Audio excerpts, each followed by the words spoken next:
হে দোস্ত welcome back to my YouTube channel Bikash Jui. আজি এটা নতুন ভিডিঅ'লৈ সকলোকে মৰম জনাইছোঁ। আজিৰ ভিডিঅ'টো কিবা বেলেগ হ'ব গৈ আছে। আজিৰ ভিডিঅ'টো বিশ্ব পৰিৱেশ দিৱসৰ উপলক্ষে ভিডিঅ' বনাম। তো বলক তেন্তে ভিডিঅ'টো আৰম্ভ কৰোঁ।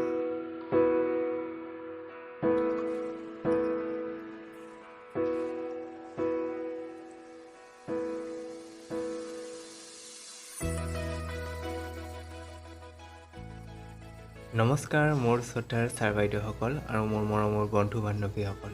পোনপ্ৰথমে সকলোকে বিশ্ব পৰিৱেশ দিৱসৰ বহুত শুভকামনা জ্ঞাপন কৰিছোঁ। বিশ্ব পৰিৱেশ দিৱস আমি প্ৰতি বছৰে 5 জুন তাৰিখে পালন কৰোঁ।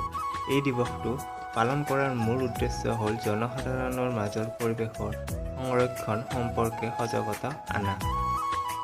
বৰ্তমান সময়ত আমি মানুহবোৰে আমাৰ বিভিন্ন কৰ্ম যেনে প্ৰদূষণ, বনাঞ্চল ধ্বংস, জনসংখ্যা বৃদ্ধি আদিৰ জৰিয়তে